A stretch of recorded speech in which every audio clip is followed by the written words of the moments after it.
I've worked with so many different types of people. Yeah. I would say. Are they already corporate or they just could be anything? They could be anything. Like, I'll give you some examples of like former clients. Okay. One was a customer service rep. Okay. Another person was a store manager. Okay. And what's crazy about that, let me jump in. So customer service Yeah. rep or store manager, right? So are you saying that they pretty much jumped from like a $30,000 a year salary to like 120? They have, or more. Or more? That's crazy. What's up, world? Welcome back to the Tuned In with Tony podcast show. And I have a super exciting guest to tell you guys about. Her name is Isshai Kamara. And what she does is help people transition into tech. And you guys know tech has been blowing up. All of these companies, you got Microsoft, Elon, Dropbox, everything, Salesforce. So what she's going to be able to do is help you transition this. She's been helping people in six-figure jobs. So I'm super excited. So welcome to the show, Isshai. So what would be the title of what you do? So I would say I am like a tech career fairy, if you will. Okay, tech career fairy. So like, how did you even get into tech? And the reason why I say that is because a lot of people that I talk to, it's like they didn't go to school for tech. They transitioned into tech. What was like your journey of getting into tech? So for me, I always knew I would be in tech. So it started off really early for me. I started programming like at 13. Oh, wow. And decided to like actually pursue it fully. Yeah. So I went to school. I took the more traditional route. I have a bachelor's, master's, working on a second master's. Oh, you smart. So yeah, so it's just the more traditional route. You know, I graduated college, but before I graduated, I actually started working in the field. Got you. Yeah. So you have all of these degrees, right? But what I've seen, and I've even seen on like your marketing when I fell upon your Instagram and saw that, is I'm seeing people make six figures in cloud engineer, all these tech roles, and they don't even have a degree. So what would you say, since you have a plethora of degrees, how are people landing jobs without degrees? So what's really common in tech is that you don't need a degree. Okay. All you need really is certifications and experience or hands-on experience in some kind of way. And so when it comes to experience, like you don't necessarily have to have job experience. So for example, like the cloud engineering you mentioned, there are usually labs that you can do to kind of showcase your experience. Or you could even do freelance work, which is the best way to get experience to break into tech. Why does tech not really like weigh in on the college degree more than certifications? Yeah, so the thing about technology, even if you get your degree, by the time you get it, in that 4 years, technology would have changed so much. Gotcha. That makes sense. It moves so fast to where like they want you to keep getting certification so you're up to date versus the degree is out. Because if you got a degree, let's just say it's 2025 now. If you got your degree like me in 2013, it's like tech is completely different. So I understand why the certification makes sense then. Yeah. So when it comes to tech though, right? You focus on what, Scrum or Agile? Is there a difference? Yeah, so I focus primarily on non-technical. Okay. So there's Scrum, which is a form of Agile. So it's just like project management. Yeah. We focus on technical project management, product, and we're gearing into cyber next. So Got you. So I run a digital marketing agency, right? And everything that we do is project management. I've seen Scrum in our softwares, but I've never truly understood what Scrum is or how do you even manage on like a day-to-day with Scrum? Because I'll let you go first because I have a lot of questions about Scrum. Yeah. Okay. Yeah, so like. Yeah, so Scrum is basically a framework. It's a way of doing things, right? And at the end of the day, it's a way to be able to see, like, for example, like what you're developing at the end of the day much sooner. Yeah. So you can provide feedback. And so, for example, like what you do, let's say in the space of funnel design, right? You talk really closely with your clients, maybe every day or, you know, every week. So you have an idea of what their requirements are. And so like that's You're fine. that's like the first aspect as it relates to Scrum, right? So we're working on a software and we want to know what those requirements are. So what about when I see sprints, right? Because what I had a maybe I just didn't understand. I don't understand it, to be honest. So I saw like sprints, right? Yeah. So if I'm working, I have all these different funnel clients, right? We're building out their website, which could be like their software or something like that. How do I do that in sprints? Like, what exactly does a sprint mean? Because what I wanted to do it, but it seems like we don't finish the project in a day, right? How does the sprint work? So how the sprint works is basically a timeline in which all of the work has to be done. Okay. So let's say you have 2 weeks, which is like what it is typically like in the work environment. You have 2 weeks to get your next features done for that particular client, for example. But as it relates to software, maybe like there's like a functionality to add like an export feature. All right. So since I run a digital marketing agency, I have multiple projects, right? I've seen Scrum. I've tried to understand and see if it's a more effective way for us to get client projects done. Right now, we just use task, right? So what I'm wondering, I understand how to do Scrum, what it sounds like if I had one project, like a software. But at scale, if I got all these different clients and I'm not truly dependent on my internal team because I need them to be responsive as well, does Scrum work for that or not? Well, Scrum basically helps you to be more responsive, Okay. if you will. And so there's more touch points. So meaning like you'll probably be working with your clients maybe every day, maybe your project managers or Scrum masters in this case. They'll be talking to them every day. And in addition to like the developers that are putting together the funnel or the website, it's a everyday touch point. And so we're actually seeing every day how everything's being done and what's new. And so at the end of that like 2-week time frame, right, because that's what a sprint is, the client will be able to see something sooner, right? Gotcha. So like they'll actually have a deliverable that they can see, give feedback, let you know whether or not they like it. So it could be something that could be valuable to your clients in that regard. And in general, that's how it typically is in the industry as well, because you know, you are able to give feedback much sooner. And so one of the biggest issues with like traditional project management, when it does take some time for the product owner or the customer to see what it is that you're actually building out, sometimes it could be rework. Got you. Right. What happens on all the stuff that doesn't get done in the two? Like if it didn't get complete in the Scrum, I mean the sprint, how do you move it into the next sprint? So there's always going to be sprints, right? So there's it's just a 2-week time frame that, like for example, your team is saying, okay, we're going to get this done within this set time, right? And so it's basically a way to break down large amounts of work. Got you. Yeah. So what's the difference between Scrum and Agile? Like what's that? Okay. So Agile is a way to Agile is a project management methodology. Okay. And so within the methodology, there's different types of ways to do Agile, but the goal is really to have like transparency and then a way to inspect the work and then any adaptations that are needed. Got you.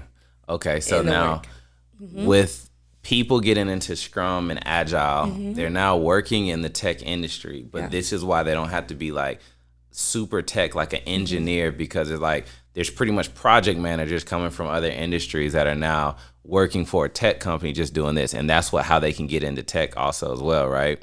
Without that engineering skill set. Because I think a lot of people think like, I got to be an engineer, I got to be a computer scientist, I got to be extremely technical. So break down the non-technical part of tech. Okay, so I always like to say that tech is basically in 2 forms, right? You have, or maybe 3 if we want to add sales, right? But you have your technical side and you have your management side and then sales, right? And so in order for any technical project to actually work out, there has to be a management piece. Right. So there's someone like a project manager or maybe let's just say a project manager. A project manager is going to first start off to define all of the work that needs to be done. They're going to identify all of the people that need to be informed or that are decision makers also in the process. And so when it comes to doing the non-technical side of like Agile or tech, sorry. No, you're good. Okay, so when it comes to doing the non-technical side of things, when it comes to project management, there are processes that are already defined.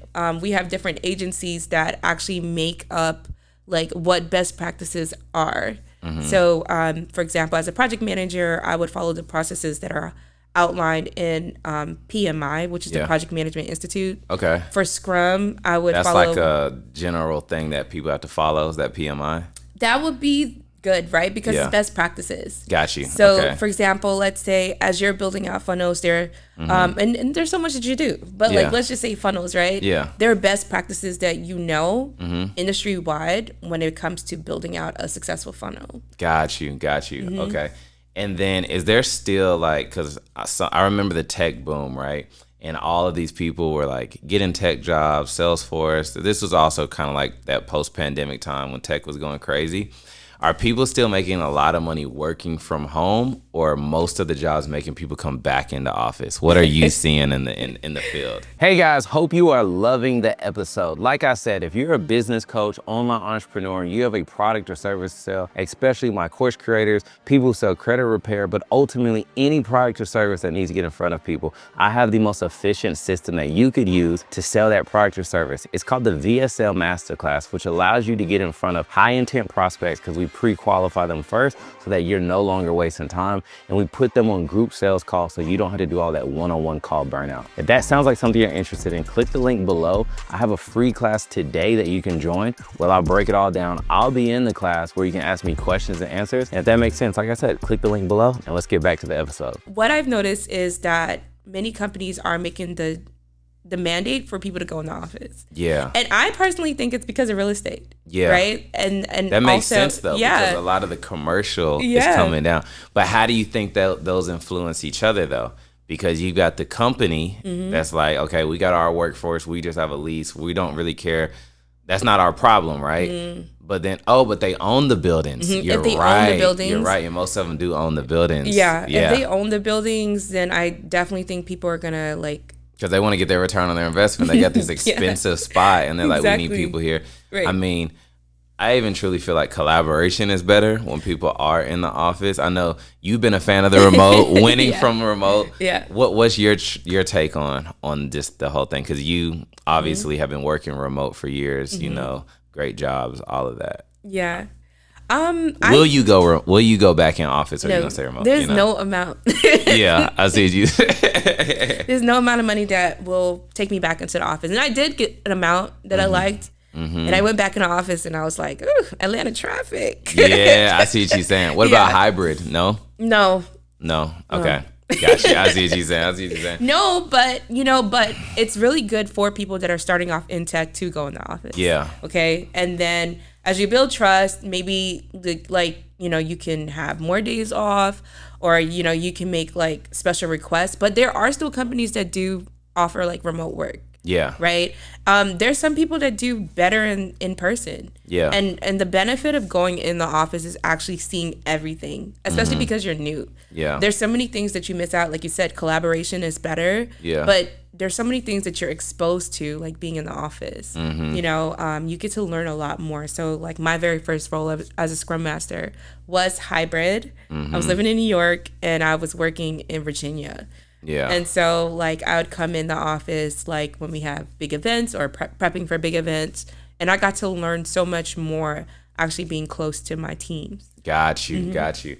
So what's like the avatar of the people that like come to you to work in tech, get your help to help them find that job? Because I know you said a lot of people actually aren't already in tech that you work with. I've worked with so many different types of people. Yeah. I would say. Are they already corporate, or they just could be anything? They could be anything. Like I'll give you some examples of like former clients. Okay. One was a customer service rep. Okay. Another person was a store manager. Okay. And what's crazy about that, let me jump in. So customer service rep or store manager, right? So are you saying that they pretty much jumped from like a $30,000 a year salary to like 120? They have, or more. Or more? That's crazy. Just coming in there, because I'm looking at the skill sets are so different, right? It's no, like, they're not. They're not? No. It just seems like it, right? Because the customer, so like, you're saying someone could be a customer service rep that just routes Verizon Wireless calls to the right person. Like, what type of customer service rep are we talking about? Okay, I did that before. Well, not to that degree, but like, let's say like just working retail, like there's certain things, for example, that you learn in retail that can translate in so many different roles in tech, but primarily in the management sector that we're talking about. Got you. Right? Because you're going to be working with people. Like the management sector of tech primarily involves people and processes, right? And as, let's say, working as in either of those two roles, that's what you're doing. Yeah. Right? And so the thing is, you have to learn like what happens in that new domain, right? So that software development or whatever aspect that you would find yourself in is what you will have to learn about. And when you are able to learn that and then pair it with what you already have, then there's success there. The reason why it's kind of exciting to hear that is because most people, let's say if they are in customer service, right? Let's say they work for State Farm, right? Which could be, but they worked like someone's agency, right? So it's a professional setting, but they're doing like just the customer service, calling the clients, checking in, all that. In their head, and what most people think is they're like, they want the job that pays 6 figures, but they're like, I don't really have the time or energy to go back to school for 4 years, pay $100,000 for school. Yeah. They can just literally start taking certifications and then just now be qualified. Yes. And is that where your boot camp comes in, or like tell give us the transition? Okay. So depending on what kind of certification you get. Okay. Right. So there's probably a lot of them, right? There's so many. Okay. Here's the thing. There are some certifications that, depending on, so here's the thing. Yeah. When it comes to certifications, it can get a little tricky because there's so many people that could even watch this podcast now and say, oh, I have certifications and I can't get a job. Yeah. Right? And so that is where, example, like a boot camp could come in, or a career mentor comes in to help fill the gap, bridge the gap for you to know how to break in effectively. It's cheaper than college. It is cheaper than college, way cheaper than college. And I think that's really the key point that people need in order to successfully transition, because you need to follow a path, right? Because just getting certifications just because it's not a direct correlation. Now you have to figure out like, okay, how does it match like the work that I've done? What kind of projects have I worked on at work? Or again, like what kind of freelance work can I get to be able to give me the experience that I need to transition effectively? So a question that I also have as well is, when you have students in your boot camp, the successful ones, right? When they come through, and then what is their lifestyle like after they've transitioned? Like from the job that they currently were to this, what type of change do they see? Most of them are really happy, which is good. But a lot of them obviously transform from, lower incomes, or even if they are in high incomes, they have better work-life balance. Yeah, because they're working from home sometimes, or they have the hybrid. Working from home, hybrid, and obviously they're getting paid a lot more. So I would say maybe some of the clients have come in making like initially like 30, 40, 50, up to 70K. Okay. Or more sometimes, but they'll usually like end up earning in the 120 up range, and the highest has ever been about 203,000. Got you. Would you say, we talked about work-life balance, would you say that tech roles are more demanding though on like what they require from you? Because it sounds like from the outside is that they're like almost less demanding. You guys get on there. Like I had a client, he says, I do like an hour worth of work. Jobs don't listen to me. But he was like, I do about an hour's worth of work and I get paid like 120 as a cyber cloud engineer or something like that. And is it, but I'm not mad at it because it's the skill, right? If the skill is there. Yeah. So that's what I'm saying. Versus a normal job, they're looking at every hour on the 40, they need like output. Yeah. It's not like that in tech. And I've been in tech a long time and it had many different roles, both technical, non-technical, and it's never fully an 8-hour day. Yeah. Right? But like you do have to be present and around to get what it is that you need to get done, right? So that's I would say that's kind of standard in all tech roles, unless you work for like a main company or a consulting role. So with the skill set that they also learn from transitioning to tech, right? You know, people are always going to get a job, lose a job. But it's like now they have a high income skill set.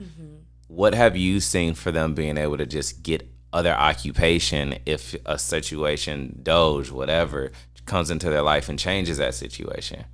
Like now that they have that high income skill, is it harder? Is it easier for them to get a job because it's a high income skill that's more in demand? What have you just seen in your industry? Yeah.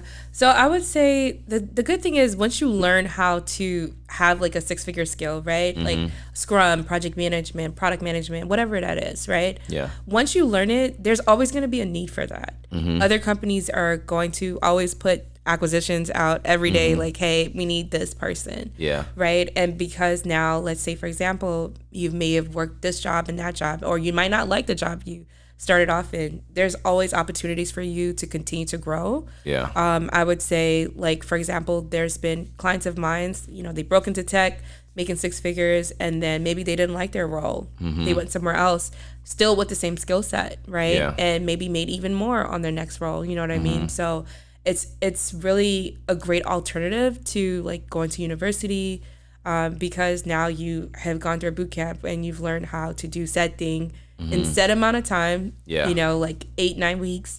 And then, you know, you literally have a 6-figure skill that's going to follow you through, you know, as long as you remain in the field. I think it's also a good thing as well is because sometimes you just got to quantify the worth of everything, right? Yeah. And if you make this jump, you go from your transition to where you're at now to now getting this, now you demand a higher price for any future job.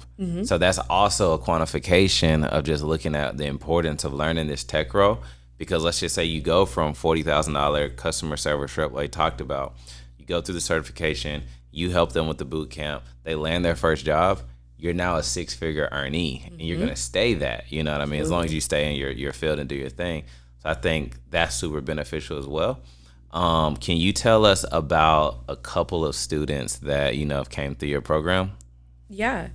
So I'll give an example of one young lady. She was working at Costco, I believe. Okay. Selling phones at Costco. And, you know, she took the program and was able to land a 6-figure Like Scrum she was working Master at role. Costco and Yeah. then became in tech. Yeah. What was her journey? What did she do? With all of my students, right? We go through the boot camps, we do certification trainings, but I also provide them with experience as well. I do have a secondary business, where they can get their chops up. You know, that really does help as well. Okay, cool. Give me one more. So we had Costco that went there. I think it's really great because people think you have to go to college. So I just want people to understand, like, these are everyday people just like yourself that can transition. So I'll give an example. Like my friend actually found me. Okay. I don't know how he found me, but I knew him from living in New York, and he was a administrative assistant. He's making about $70K, living in Brooklyn, and if anybody knows New York, like that's not enough. But you know, that's another situation there. But he wanted to change. And, you know, he took the boot camp and was able to land a job paying $170,000 and all in about $200K. Got you. And his life has changed. He recently got married. He got promoted. Like, you know, he's doing really well in the field. So I'm really excited for him. What's up, everyone? I hope you're enjoying the episode. Real quick before we get back to it, if you guys are an online business coach selling a product or service online, we have the most efficient sales system that's going to help you do that. It's called the VSL Masterclass, and what it does is it allows you to do group sales calls, saving you time and energy. It also cut my ad costs down by 50% because you, as the authority figure, get to get in front of your audience every single day. We run the ads for you. You show up for a 30-minute call. You sell your product. If that sounds like something you're interested in, click the link below and I'll show you in my free class exactly how it can work for your business. Now let's get back to the episode. So that makes sense. And then let's just say the people that you've worked with, like realistically, how long does it take for them to like even land a job? Because I know we don't guarantee it, but like if they come to you, they're like, hey, this is where I'm at now in my career. I do want to move in tech. Because let's say, for instance, my sister-in-law, what she did was she was a sales rep for the Atlanta Hawks, right? But now she was like, I want to move into like tech sales or whatever, right? Or I want a job in tech. She was trying to apply for Salesforce, all of that. Obviously, you try on your own, you go on LinkedIn, you apply, you don't see results. What's the benefit of coming to a career coach like yourself to make that transition? Okay. I would say the benefit is, and the benefit that I've been able to give my clients is being able to, number one, analyze their current experience and to also give them a resume that would speak to the needs of that role, right? Oftentimes, if you're just applying and you're not getting interviews, it's because your resume. Gotcha. You know? And so, like all of my clients do get strong resumes once they're done, and they do land interviews. Gotcha. And so I would say I know you had asked how long does it take to land an opportunity. The quickest I've ever seen one of my clients land a role has been 2 weeks out of the boot camp. Okay. And this is like an 8-week boot camp. 2 weeks. Okay. 6-figure job. Got you. A lot of times too, I know like even like in my industry working with clients, like I tell them like you still have to do like your part. Absolutely. So when they come through your program, what is your part what is their part? Okay. Well, there's homework. Okay. Right? There's a lot of homework. Yeah. Right? And it's because I want to make sure that they really understand the work. So I teach pretty much at like a high level, how can I say that? Yeah, high level of like how to like interact, network, and just like move in the. Sorry, I'm. No, you're good. Because what I'm thinking too is like, all right, so you said like my boot camp is tough. Yeah, it's tough, yeah, but that's good that it's not easy. Yeah. So what I'm thinking as well though, you said most people's resume isn't good, right? Yeah. But what would you say when people say the resume doesn't truly matter anymore? It's all about connections and relationships. Like, is that true, or have you landed jobs with not knowing anybody that worked in these companies? I've landed jobs based on relationship and also expertise. Okay. So it depends. Yeah. Yeah. So how does that work if you have these relationships and then someone's coming from their customer service job, they're brand new, they don't know anyone in tech, they just know they want to switch, they got a certification, they got that. Like, or do you teach them like how to build relationships throughout their certifications? I'm just wondering. So one of the things I like to do is to teach people how to leverage their LinkedIn. I know like there's different ways that you can use LinkedIn to actually get to who you need to get to in front of, right? Yeah. But there's also networking events that you can go to as well if you want to have that face-to-face human interaction. Yeah. But leveraging LinkedIn is a really great way to actually get to, talk to somebody who can possibly help you. Like a great way to do it maybe is to reach out to other people in the same role that you're in. Yeah. Maybe asking for like an informational session. Do you teach people like how to leverage LinkedIn? Because I know a lot of people look at it like it's another social media platform. They post and they're like, I don't get a lot of love on there, so they just may not use it. But do you show them like how to like purposely use LinkedIn? To where that, because I always see like, oh, you can send the in-mail if you pay and all that type of stuff. Like, what's your breakdown on how to use LinkedIn? Yeah, we do go into how to use LinkedIn because right now, I would say like the biggest hindrance is so many people applying for jobs like this. Yeah. Because it's remote. You'll see a Scrum Master position that maybe gets like 3,000 Dang, that's a lot on LinkedIn. And so my goal is to teach my clients how to be effective in getting, number one, the jobs that probably aren't posted. Okay. Reaching out, effective strategies to reach out and to actually get responses back. Gotcha. So I teach a few things, but especially most of it is like psychological. Well, let's talk about this too. So Yeah. breaking down like people's limiting belief. You see 3,000 people on a job resume, a job post, and they're just like, there's no way I'm going to get this, because they're thinking the person on the other side has 3,000 resumes. They're just going to click through it and then be like, who do I know? Like, how do you fight 3,000 if you're just sitting at home? You know what I mean? Because it sounds like it's going to be the person who they're friends with that's going to get the job. But what if they don't have friends? No, I'm just kidding. Yeah. But no, what I think is that there's ways around that. Okay, there's ways around it, and the way is to communicate with maybe like the job poster, right? Or finding a way to speak to other people in the company. All right, so let's just say, for instance, I've made that decision. I'm tired of being at the salary that I'm at. I want to get into tech. how often do you have the boot camps? How do they get enrolled? How do they just learn more about what you do? Because at this point, I think a lot of people understand they need a career coach. Because I'm looking at from what I learned from you, you go to college, you build networks there, or you get a career coach that can guide you into this role. Yeah. When do you have your boot camps? How often do you have them? Like, sorry, don't you see it? You gotta give me another question. Oh, okay. Because we don't have a firm schedule on that yet. Okay. Right? Because it's I still need to work on the marketing. Got you. Look, DJ like, gosh dang, I'm about to be editing, boy. Sorry. Okay, I got one. Okay. So they'll be back from a commercial break. So if someone is stuck in their career right now, right? If someone's stuck in their career. Sure. Wait, let me start it back over. Okay, we're back from the commercial. So if someone's stuck in their career, right? They're not in tech, but they've heard about, hey, you can make a lot of money in tech, a good salary at least, right? Yep. What is their next step to getting started? What would you just give them advice? Even if they didn't work with you, what would be like the quickest steps of starting that transition? You have to be obsessed. I think when you become obsessed with wanting to change your situation, you're going to learn as much as you need to learn, enough to even captivate people that are going to make decisions on whether or not they should hire you. Gotcha. Right? Because that passion will translate on the interview. Yeah. And it'll make people give you a chance. I've personally interviewed someone like that, and I brought him on, knowing he didn't have the experience, but knowing like his dedication to exactly, what he's going out after. Got you. What would you say are the most like in-demand roles in tech right now that like the industry is looking for? My rule of thumb is to consider data. Okay. Now, data is the most important aspect of any business. So people will do anything to secure it. Okay. Anything to manipulate it for their good. Okay. And to manage it. Okay. Okay. Yeah. So cybersecurity, right? Where you store the data, cloud, right?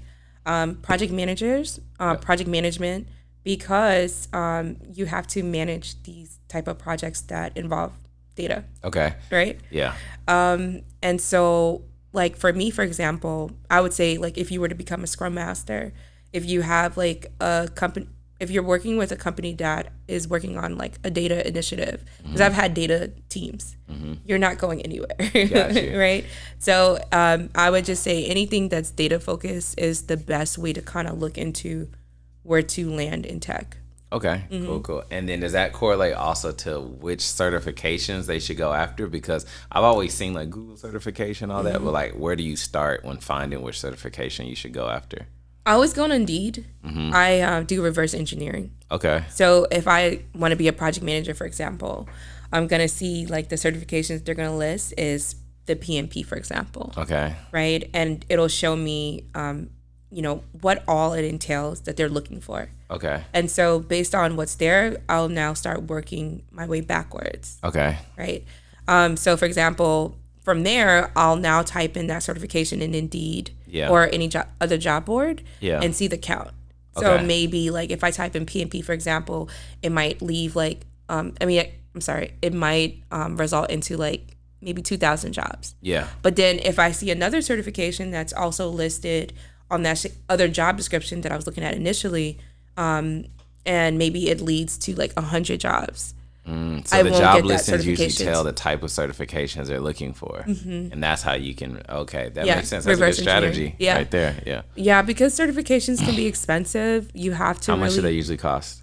I've spent a lot on certifications. I've spent well over 20,000, maybe how close to 40,000. I know, right? Yeah. Oh, okay. And just throughout the years, y'all. Yeah. But let's say, for example, the CSM certification, Certified Scrum, that is about maybe $500 on average. Okay. And you just do them all from home, and it's just like online certification usually? Yeah. Still cheaper than college. Still cheaper than college. Even the amount that you paid all through there. So as we wrap up, let's say someone is definitely interested in working with IT industry tools. What are different ways that they can find you, or what's your best preferable way for them to reach out to you? Yes. So it's IT Industry Tools. IT Industry Tools with an S. Okay. For everything. For everything. That's what they can just find you. So whether that's on Instagram, website, whatever. Yep. Okay. ITindustrytools.com. How'd you come up with the name IT Industry Tools? It was supposed to be a blog. Okay. And then it became like something I decided to start training people under. So that's how it came up. I wanted to give you the tools that you needed to get into the IT industry. That makes sense. How did you teach your first boot camp? Like, where did that derive from? So I was helping someone to fill a role at a contract that I had here in Atlanta. And I started just posting about it on my personal social media. I was like, hey, is anybody looking for a job? They're like, wait, what? You can make that much working from home? I'm like, yeah. And they were like sending me DMs like, can you train me? Can you train me? So I decided to put together a presentation and I told people what the role was, and some people signed up, and I was like, okay, let's do it. And I just conducted over Zoom, which I still do today. Okay. And you know, I also have a platform as well that they go on to learn even more information. So got you. So before we get out of it, one simple sentence, looking into the camera, what would you tell anyone who's thinking about IT? Do it. Do it. Yeah, because there's space for everybody in tech. And that's all I can say. There's literally, it's like the health industry. Yeah. You have your dentists, your surgeons, everybody is in tech. I mean, in health, and same thing as with tech. And I got a question too. Is it because tech has so many subscribers? Like when you look at I guess everything has tech. When you look at Netflix, there's tech involved. When you look at Dropbox, and what I'm wondering is are they able to pay so much money because tech is just everywhere and there's so many customers involved? Because when you think about a Netflix, how many subscribers they have, Dropbox, Salesforce, Slack, there's so many subscriber base. Is that's what's kind of powering the large salaries, just due to the customer base of a tech company? Is that what you would think? I mean, we probably never thought about that when we think about it, but I just think compared to if someone goes and works for a marketing company or this, it just seems like so many roles that are in the 6-figure range when it comes to tech. That's a good question. Yeah, maybe that's where it comes from. Yeah, I know you just see all the LinkedIns and all of that. So cool. Well, you guys have seen my girl Aisha. If you guys want to tap in with her, it's IT Industry Tools. Everywhere she can help you transition into the tech world. So I want to say thank you for jumping onto the show. And we're going to have all the links at the bottom for you to click. And that way you can land an IT job as well. Peace.